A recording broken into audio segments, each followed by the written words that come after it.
Very good morning to you and thank you for your company this Wednesday. This is your news today. Coming up, uncertainty over the next steps in Gaza as Hamas delays returning hostage bodies. Plus, wild video of the moment an airport worker loses control of a fuel hose. And the cuddliest intruders ever. An Aussie couple wakes up to an adorable surprise. A man will front court today after a string of alleged attacks with a fake gun, resulting in a dramatic arrest in Melbourne CBD. Let's go live to Today Melbourne reporter Christina Hearn. Chris, good morning to you. The man has now been charged. That's right, Carl, and that includes aggravated carjacking with an imitation firearm, assault and threats to kill. Of course, no one knew it was a fake gun at the time when he has allegedly pointed it at people. He is accused of two carjackings, one in Tarneet, one in North Melbourne. That has sparked a wild police chase right here into the heart of the CBD. Office workers running for their lives, heavily armed police responding, firing rubber bullets at him. This 48-year-old accused has been taken into custody here on Little Bourke Street. He was taken to the Royal Melbourne Hospital with non-life-threatening injuries. Carl, he will front court later today.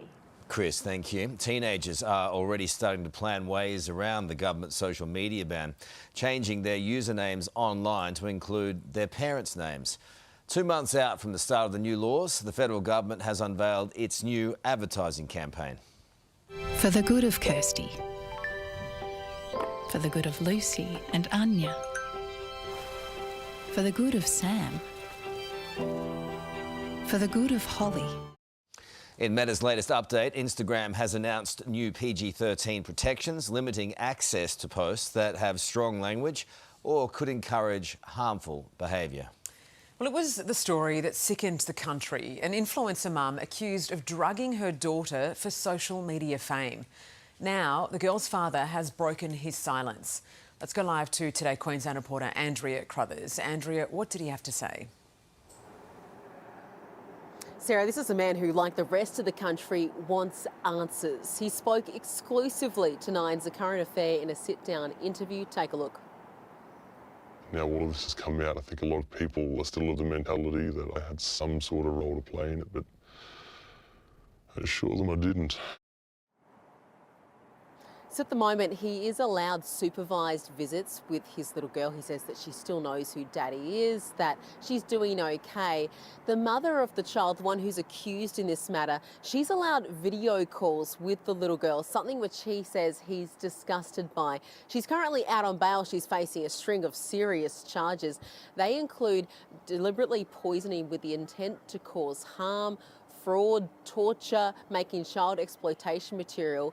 If she is found guilty, she could be facing several years behind bars. Sarah. Oh, that poor child. Andrea, thank you. The families of the Israeli hostages who were released from captivity in Gaza are today giving us an insight into what their loved ones went through. Our correspondent Hannah Sinclair is in Tel Aviv. Hannah, good morning to you again. They also told us about their reunions.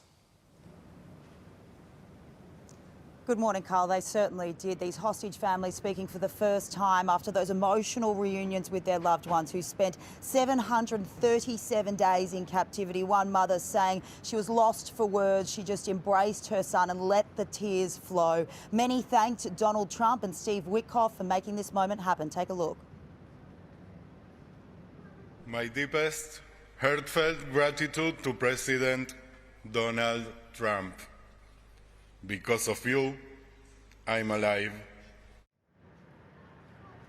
But all of the hostages are still not home. Hamas has only released 4 dead hostages so far, with 4 more to be released in the coming hours, indicating they need more time to locate 20 others, prompting outrage from the families who are still waiting for their loved ones to be returned. Carl? Hannah, thank you. Charlie Kirk will be awarded America's highest civilian order, the Presidential Medal of Freedom, in what would have been his 32nd birthday. Credited with helping Donald Trump win back the presidency, the ceremony for Kirk will take place in the White House in just a couple of hours' time. The MAGA influencer was assassinated a little more than a month ago. An airport ground worker's unfortunate slip-up on the job has been caught on camera by an unassuming traveller at Dallas-Fort Worth International Airport who captured the moment he lost control while refuelling a plane, only to blast jet fuel all over the runway. Yikes. The hose started whipping around almost with a mind of its own. We've all been there.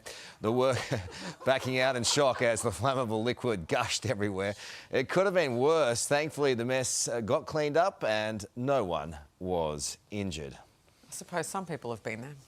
Well, Sydney-siders are being told to rethink their Halloween decorations this year, with 2 councils urging locals to ditch the cobwebs and balloons. This has us fired up this morning. Let's go live to Today Sydney reporter Jack Hahn, who joins us from Chiswick.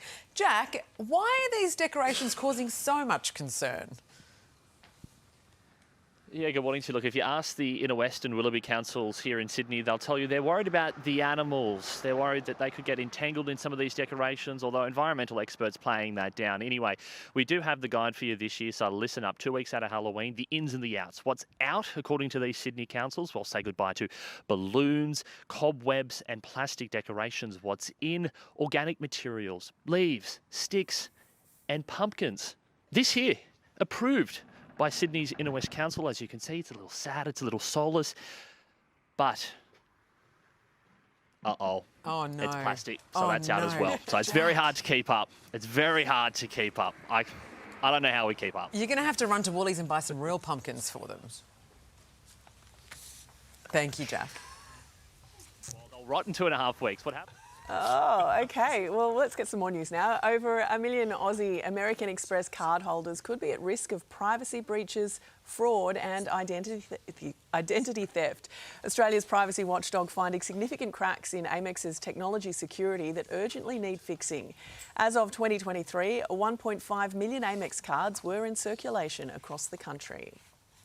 Lowering residential speed limits from 50 to 30 kilometres an hour could make cycling safer and less stressful. Institute of Technology researchers found the change would add just a minute to car trips, but double bike travel on calmer streets. It would also create safer roads for children and nervous riders. Now to possibly the cutest intruders ever. One Aussie couple waking up to a koala and its little Joey clinging onto their veranda. Adrian Sutter and his fiancée, former NRLW player Georgia Page, welcoming the marsupials at their farm in the New South Wales Hunter region. Holy I shouldn't swear. What's going on, bro? Oh, it's got a baby on its back. And to make the moment even more special, the couple will have their own little Joey pretty soon. Very, very cute. Well, buckle up. The AFL trade period is heading for a blockbuster finish, says. It is. Big name deals for Charlie Curnow and Zach Merritt are still hanging in the balance. The Swans have gone all in for Curnow, offering Will Hayward, Ollie Florent and 2 first-round draft picks. Now they are waiting on Carlton to bite. Meantime, it's a standoff between Hawthorn and Essendon over Merritt, with Bombers rejecting a major offer for the Wantaway skipper. Watch this space. Let's take a look at the weather right across the country now for you. And some beautiful spring weather is on the way for your Wednesday. Fine and clear for Sydney, Canberra, Melbourne, Adelaide and the Alice. A possible shower for Brizzy, Hobart, while Perth will be partly cloudy.